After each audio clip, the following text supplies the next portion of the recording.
On a rain-slicked Tuesday night in New York City, five shadows slipped into a luxury restaurant known only to the powerful. Their mission was simple: take down billionaire titan Julian Croft. But what they didn't know was that the most dangerous person in that room wasn't their target at all. She looked like just another waitress. Polite smile, steady hands invisible in plain sight. Yet beneath that calm surface was a past written in blood and betrayal. And when the first strike came, the night erupted into chaos that would expose secrets no one was ready to face. The Gilded Spoon wasn't just any restaurant. Tucked away on a quiet Manhattan street, it was a fortress of velvet curtains, golden chandeliers, and whispered conversations. To outsiders, it looked like elegance. To insiders, it was something far more dangerous. A place where billion-dollar deals were struck and power was traded like currency. And that's why Julian Croft came here.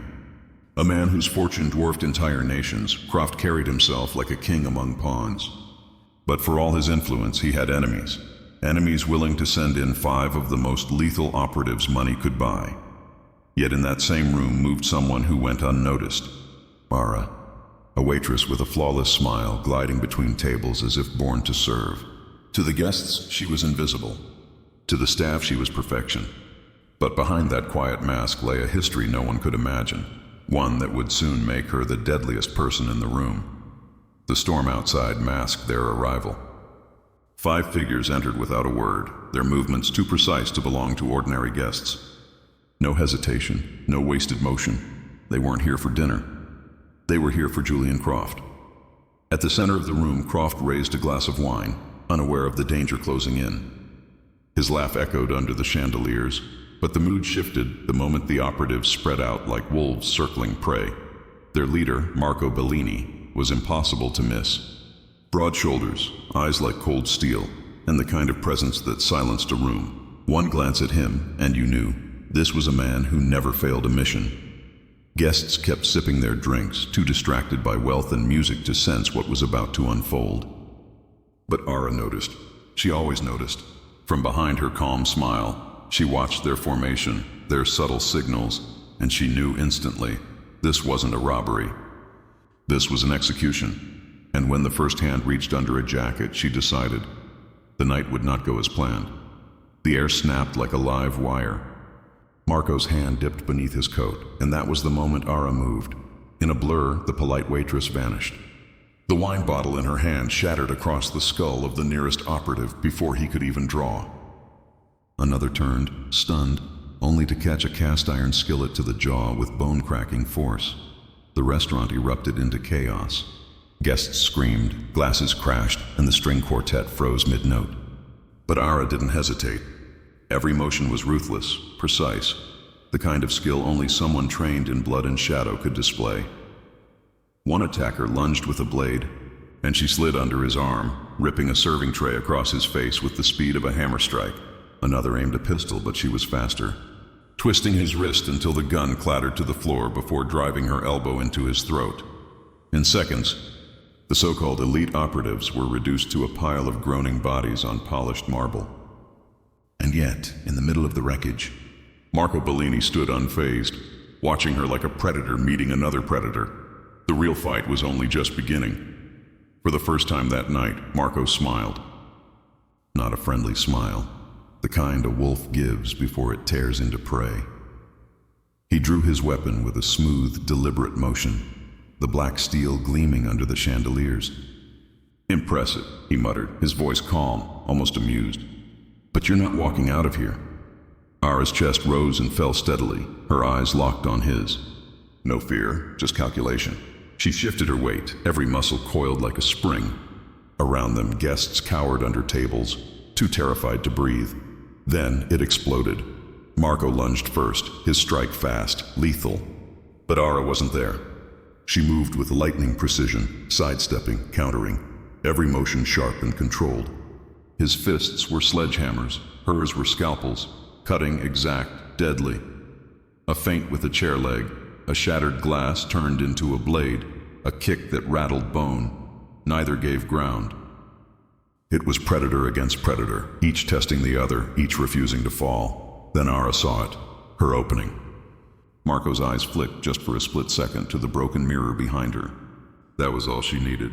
With a sudden twist, she sent him crashing into the jagged shards, driving the fight into brutal, bloody chaos. And in that instant, the balance of power shifted. The clash ended as suddenly as it began. Marco lay sprawled across the shattered marble, blood streaking his face, his chest rising in shallow, broken breaths. For the first time in years, the undefeated mercenary had been brought down, not by an army, but by a woman who just minutes earlier was pouring wine. The room fell silent. Guests peeked from under tables, their disbelief painted across pale faces. And in the center of it all, Ara stood perfectly still, chest heaving, her hands curled into fists that trembled not with fear, but with focus. Marco coughed, dragging himself up on one elbow. You're no waitress, he spat. But Ara didn't answer. Her eyes weren't on him anymore, because something else had caught her attention. Croft's leather briefcase lay half open on the table, jostled in the chaos. Inside, a flash drive glowed beneath the dim light, marked with a single crimson emblem, a phoenix. Ara froze. That symbol wasn't just familiar, it was personal. The Phoenix Drive, a name whispered only in the darkest corners of her past.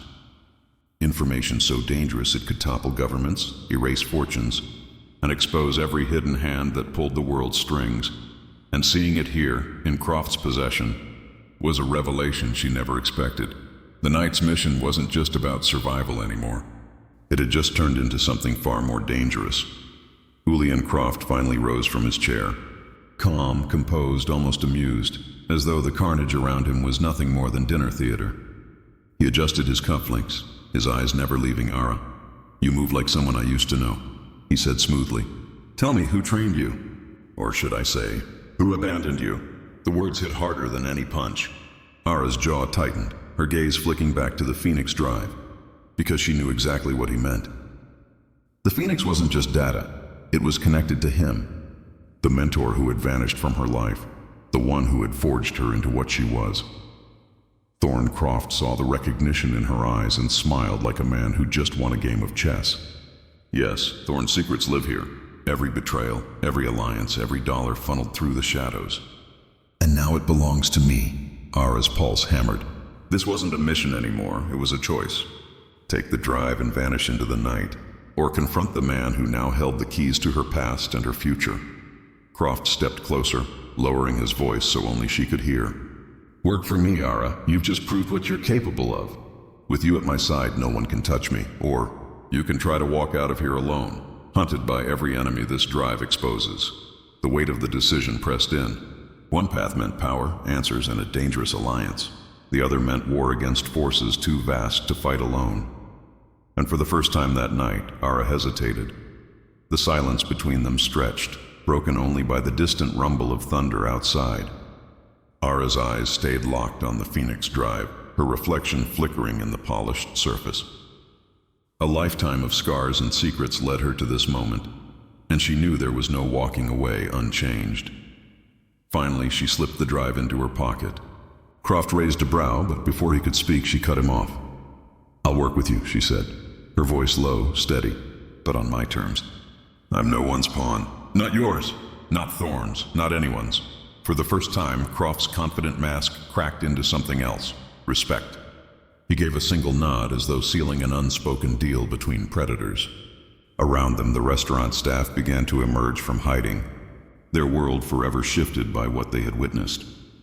Ara glanced once at Marco, still groaning on the floor, then turned back to Croft. She had just stepped into a new war, one fought in shadows and secrets, and she knew it was only the beginning. As she walked toward the exit, thunder rolled again, shaking the windows. Outside, the storm raged on.